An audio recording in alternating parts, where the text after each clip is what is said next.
हिंदूवादी सोच और हिंदू धर्म संदेश को जन जन तक पहुंचाने का लक्ष्य लेकर जन जागरण करने वाले माता काली और भगवान शिव के भक्त धार्मिक उपदेशक संत श्री कालीचरण महाराज श्रावण सोमवार के अवसर पर उज्जैन में निकलने वाली भगवान महाकाल की शाही सवारी में शामिल होने के लिए रविवार शाम को इंदौर आए थे। संत कालीचरण सोमवार सुबह 10 बजे राजवाड़ा उद्यान में देवी अहिल्या प्रतिमा पर माल्यार्पण करने के पश्चात उज्जैन प्रस्थान किया। संत श्री कालीचरण महाराज की उज्जैन यात्रा इसलिए भी विशेष मानी जा रही है क्योंकि हाल ही में वर्ग विशेष के व्यक्तित्व द्वारा महाकाल की सवारी में शामिल भक्तों पर थूका गया था, जिसका वीडियो काफी वायरल हुआ था। वहीं कुछ दिनों पूर्व एक प्रदर्शन के दौरान वर्ग विशेष के प्रदर्शनकारी ने सार्वजनिक रूप से कहा था कि महाकाल की सवारी निकाल कर दिखा देना। इस मामले का भी वीडियो सामने आने के बाद काफी हल्ला मचा था। संत कालीचरण महाराज हिंदुत्व के प्रबल समर्थक माने जाते हैं। ऐसे में उनकी उज्जैन यात्रा को लेकर प्रशासन भी काफी सतर्क दिखाई दिया। हिंदुओं को दूषित जातिवादी एवं संकीर्ण मानसिकता से बाहर आना होगा। सरकार को मुगलकालीन सारी मस्जिदों की जांच करनी चाहिए। उन्होंने कहा कि ज्ञानवापी में भगवान शिव का भव्य मंदिर ही बनेगा। लव जिहाद के मुद्दे पर श्री कालीचरण महाराज ने कहा कि इस मामले में हिंदुओं का सावधान और संगठित होना होगा। प्रतिदिन हजारों मामले लव जिहाद के आ रहे हैं। सोची समझी साजिश के तहत हिंदू बहन बेटियों को बरगलाकर न सिर्फ उनका यौन शोषण किया जा रहा है बल्कि उन्हें हिंदुओं के खिलाफ भड़काया भी जा रहा है। हिंदू मुस्लिम दंगों को लेकर महाराज श्री ने कहा कि दंगे सिर्फ वर्ग विशेष के लोग करते हैं, हिंदू तो सिर्फ प्रतिकार करता है। मस्जिदों में हथियार और पत्थर मिलना इसका सबूत है। ब्यूरो चीफ एमएल शाह की रिपोर्ट। आप उज्जैन जा रहे हैं, कुछ ही दिन पहले वहाँ पे घटनाक्रम हुआ है कि हम सवारी नहीं निकलने देंगे, मुस्लिम ने ऐसा कहा था। क्या कहना चाहेंगे?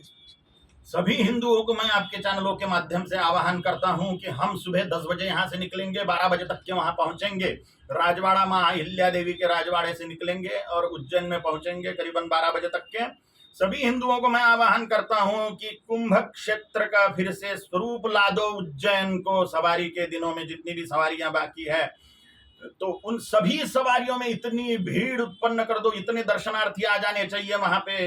दूर से ही सही महाकाल के झांकी पालकी में ही देख के, महाकाल की सवारी में ही महाकाल की झांकी देख के हम महापुण्य की प्राप्ति करें। ऐसी हम निरंतर प्रयत्न करना चाहिए जिससे हमें महापुण्य की प्राप्ति हो। आप सबके चैनल से मैं यह आह्वान करना चाहता हूं सभी हिंदुओं को, सभी के सभी बड़ी संख्या में दर्शन को पधारिए। हम भी जा रहे हैं, हम तो कल दर्शन कर लेंगे महाकाल की सवारी का, लेकिन आप जो आजू बाजू के क्षेत्र है उज्जैन के, वो सभी के सभी भारी संख्या में उज्जैन में पहुंचिए और सवारी का दूर से ही सही दर्शन करके महापुण्य लाभ प्राप्त करिए। ऐसा मैं आह्वान करता हूं। जय श्री महाकाल। हिंदुओं को आपके चैनलों के माध्यम से मैं कहना चाहता हूं कि जो हिंदू हित की बात करे उसी को हम मतदान करें। अगर हम राजा हिंदूवादी बिठाने में सफल होते हैं, सब दूर से 4945 राजा लोग भारतवर्ष पर राज करते हैं, उसमें से 4150 विधायक हैं, 545 लोकसभा सांसद है, 250 राज्यसभा सांसद है। ये सारे के सारे कट्टर हिंदूवादी होने चाहिए, तो ही हिंदू राष्ट्र की स्थापना हो सकती है और हिंदुओं का संरक्षण हो सकता है।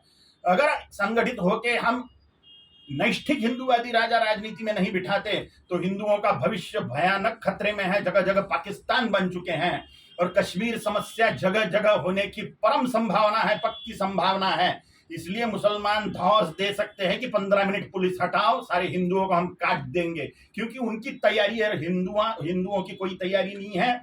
सिविल वॉर कभी भी हो सकता है, गृह युद्ध कभी भी हो सकता है, हिंदू बिल्कुल उसमें कटेंगे निसंशय। कुहू की घटना को लेकर, जो नूह में हुआ है, उस घटना को लेकर किस तरह से देखते हैं? वहां पर हिंदू भी वहां पे भी हिंदू गाफिल होने के कारण और संगठित न होने के कारण वो हमला करने में सक्षम हो गए हैं। 100% दंगे जो होते हैं मुसलमानों के तरफ से ही क्यों होते हैं? उनके मस्जिदों में, मदरसों में शस्त्रों के आगार क्यों निकलते हैं? जब पुलिस छापा मारती है तब। मंदिरों पे छापा मारे तो कोई शस्त्रागार नहीं निकलेगा, लेकिन मदरसों पे और मस्जिदों पे छापा मारने के बाद में क्यों शस्त्रों के जखीरे निकलते हैं? क्योंकि उनकी तैयारियां हैं और हिंदुओं की कोई तैयारियां नहीं हैं।